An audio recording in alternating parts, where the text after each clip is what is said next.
이란과 아프가니스탄이 이제 본격적으로 공조하게 될 것이다. 많은 분들이 이런 생각을 좀 했습니다. 이란은 종교적으로 좀 파가 다르다. 같은 이슬람이 아니다. 뭐 시아파니 뭐니 해가지고 자기네들이 좀 다르다.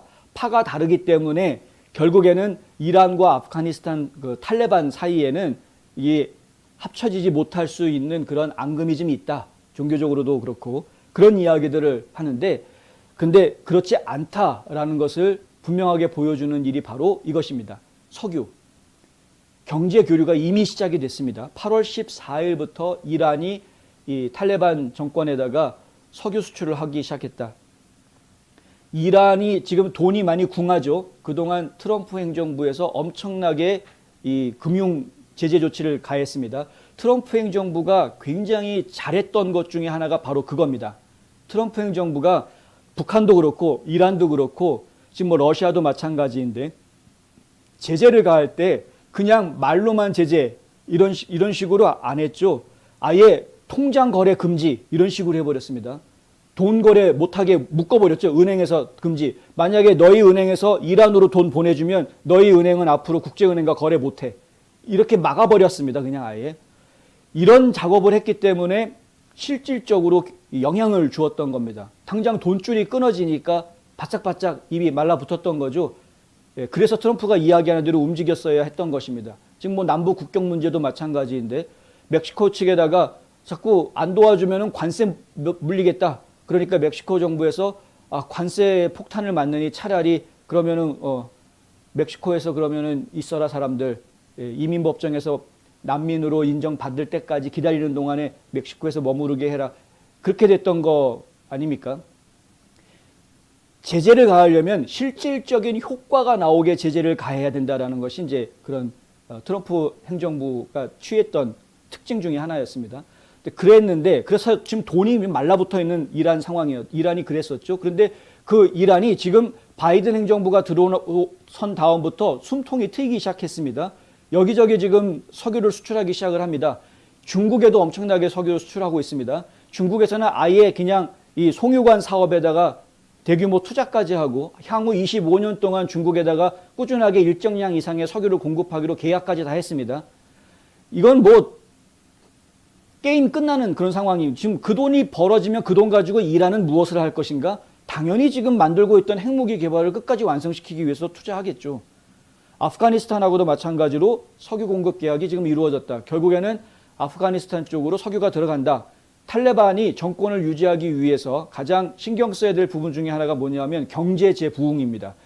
아프가니스탄이 워낙 지금 경제가 추락해 있는 밑바닥 빈곤국이기 때문에 경제를 다시 살리려고 하는 노력이 지금 탈레반으로서는 굉장히 중요한 이슈가 될 것입니다. 그래서 범국민적인 지지를 이끌어낸다고 하면 자기네들의 통치 지지 기반이 훨씬 더 탄탄해지기 때문에 경제를 살리는 부분에 대해서 탈레반은 굉장한 관심을 가질 수밖에 없다. 그런데 경제를 살리는 문제에 있어서 가장 중요한 역할을 하는 것 중에 또 두 가지가 있는데 하나가 교통이고 또 하나가 에너지원입니다. 그런데 지금 그 에너지원이 이란과 관계를 갖게 됐다라는 것이 한 가지 좀 저희가 속상하고 답답하고 걱정되는 부분은 이 탈레반들이 그 가난한 나라가 석유값을 무엇으로 대고 있느냐? 마약 판돈으로 대고 있다. 양귀비밭이 엄청나게 많습니다. 아프가니스탄은. 양귀비밭.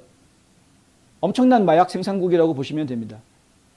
실제로 이 세금으로 걷어들이는 세수의 4분의 1이 마약 판매에서 나오는 세금 수입이다. 라는 이야기가 나올 정도로 월스트리트저널이 그 이야기를 내보냈는데요. 1년 세수가 16억 불 정도 되는데 그중에 4분의 1이 마약 판매에서 붙여진 세금이라고 합니다. 그러니까 실제로 세금이 그 정도라고 하니까 실제로 판매되는 마약 액수는 그것보다 훨씬 더 많겠죠. 이게 탈레반이 지금 이걸 가지고 석유를 좀 사들이고 있다라는 것이고요. 마약이라는 게 뭡니까? 생태적으로 불법 거래 대액이 가장 불법 거래일 수밖에 없는 특성을 가지고 있지 않습니까? 마약이 뭐 합법적으로 거래돼서 얼마나 거래가 되겠습니까? 그러니까 결국에는 불법적으로 거래되는 특성을 가지다 보니까 현찰 거래, 현금 거래라는 특성을 또 가지게 되죠. 이렇게 해서 생겨져 있는 자금은 역시 현금이고 이것이 석유를 살 때에도 역시 결제를 현금으로 결제를 한다. 이란 상공회의소 회원인 마수드 다네시만드라는 사람이 이란의 에테카르라는 신문하고 인터뷰를 했는데 그 인터뷰에 이런 말이 나옵니다. 아프가니스탄과의 국경 무역의 대부분은 현금으로 이루어지며 이러한 이유로 인해 헤라트로부터 더 많은 달러가 이란으로 유입될 것이다. 이란에서 지금 돈이 없어가지고 그동안 바싹 말라붙었다가 중국 덕분에 숨통이 트이고 바이든 덕분에 숨통이 튀어가지고 지금 지금 돈 좀 챙겨보자 이러고 있는 상황인데 거기에다가 아프간까지 탈레반이 다 먹어버리는 덕분에 거기에다가 또 석유를 팔기 시작을 하게 되고 여기에서는 또 현찰 결제를 다 직접 현찰 결제를 해주고 있으니 그 현찰 결제해주는 그 달러가 다 어디에서 왔느냐? 첫째는 마약 판 데서 왔고 둘째는 미군이 미국이 아프간 정부한테 아프간 재건하는데 쓰라고 주었던 그 돈을 지금 아프간이 탁 폭착을 해가지고 그걸 지금 또 석유 사는 데 쓰고 있는 이런 상황이다. 미군이 아프간에다가 준 돈이요. 예, 지금 미국에서 아프간에다가 준 돈이 400억이 넘습니다. 지금 최근 몇 달 사이에 400억이 넘는 자금을 보냈는데 그 400억 달러가 넘는 그 자금이라는 것은 아까도 말씀드렸지만 아프가니스탄 1년 예산이 세수가 16억 달러밖에 안 되는데 20배가 넘는 돈입니다. 20배가. 그러니까 20년 동안 국민들한테 걷어들일 수 있는 세금을 한꺼번에 지금 받아놓은 셈입니다. 그걸 지금 쓰고 있는 거다 이거죠. 쓰고 있는 거다. 결국에는 지금 우리 적국을 다 키워주고 있는 겁니다. 이란 키워주고 탈레반은 어떻게 해서든 에너지원을 확보해서 경제 부흥을 일으키려고 하는 그런 노력들을 하게 될 것이고 그 안에서 온갖 테러 행위는 다 저지르겠죠. 특히 기독교인들 저는 정말 눈물로 기도해야 된다고 생각합니다. 지금 거기 있는 많은 선량한 기독교인들이 조만간에 대학살을 당할 위기에 놓여져 있는데 정말 기도해야 될 때입니다. 지금은.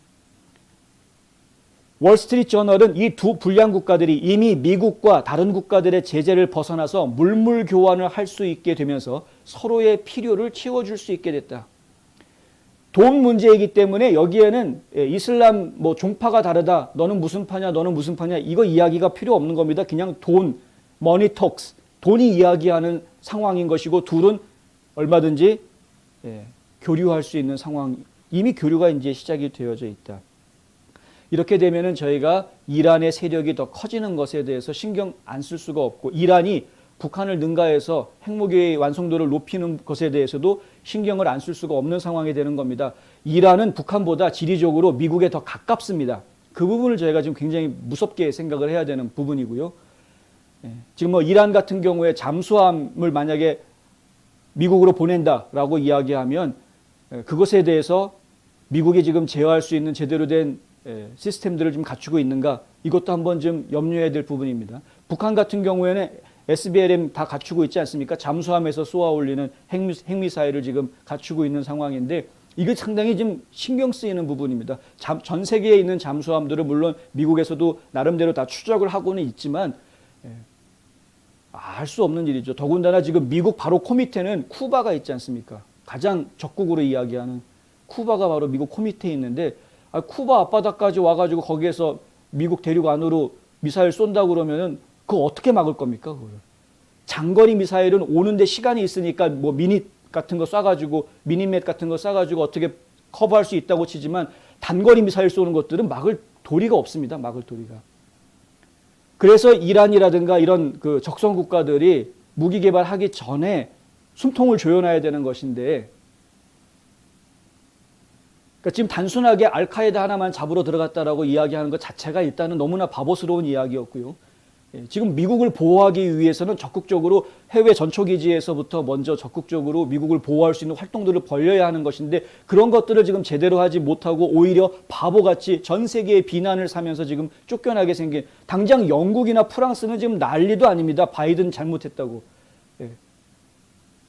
바이든이 잘못한 바람에 지금 우리 영국 국민들 죽었다. 바이든이 잘못했기 때문에 지금 우리 프랑스 국민들 죽었다. 이 와중에 더 웃기는 소식은 캐나다는 아예 캐나다 국민 구조 작업을 다 멈춰버렸습니다. 지금 올 스톱. 미국도 마찬가지긴 하지만 지금 캐나다에서도 지금 난리가 났죠. 국민들 지금 아직도 아프가니스탄에 남아있는 국민들이 있는데 지금 캐나다의 군이 무조건 다 철수. 이런 상황입니다. 일단은 거기까지만 이야기하겠습니다. 지금 바이든도 그렇고 우리가 좀 더 깨달아야 됩니다. 이게 단순하게 탈레반과의 전쟁 20년 동안 지겹게 해왔는데 아프가니스탄들은 우리가 아무리 도와줘도 이 사람들은 개조되지 않는 사람들이다. 예, 포기하고 나오자 이런 식으로 얘기할 수 있는 그런 상황이 아니었다.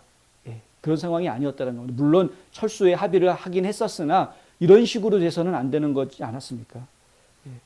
그리고 막상 철수를 하려고 하면서 보니까 앞으로 이란과 아프간 그리고 중국과 러시아 여러 가지 상황을 보았을 때 지금 중동 지역 전반적으로 다 위험해진 이런 상황이 돼버린 것이고 이렇게 돼버렸는데도 불구하고 오늘 원래 바이든하고 이스라엘 총리하고 회담하기로 예약이 돼 있었는데 그것도 갑자기 그냥 취소해버리고 아무것도 하지 않고 있고 바이든은 지금 무슨 생각을 하고 있는 건지 제가 너무 답답한 상황이 돼버렸는데 하여튼 예, 그렇습니다.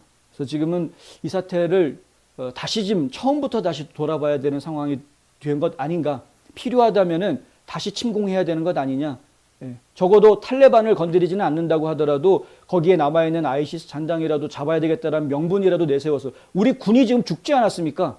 우리 군이 죽었는데 명분 당연히 있는 거 아닙니까? 이 잔당들 우리가 처치하기 전에는 못 떠나겠다. 이들 다 죽여놓고 그리고 그 다음에 우리가 나가겠다. 아예 당당하게 얘기할 수 있는 것 아닙니까 지금? 제가 만약에 대통령이었다면 당연히 그랬을 것 같다라는 것이죠. 답답하지만 지금 답답해서 하는 말입니다만은 지금이라도 좀 이 조언들이 좀 받아들였으면 좋겠다. 예.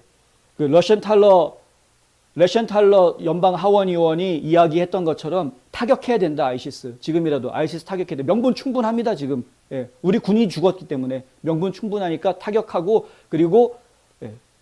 우리 국민들 다 구조한 뒤에 떠나겠다라고 당당하게 얘기해야 될 때이다 지금은. 예.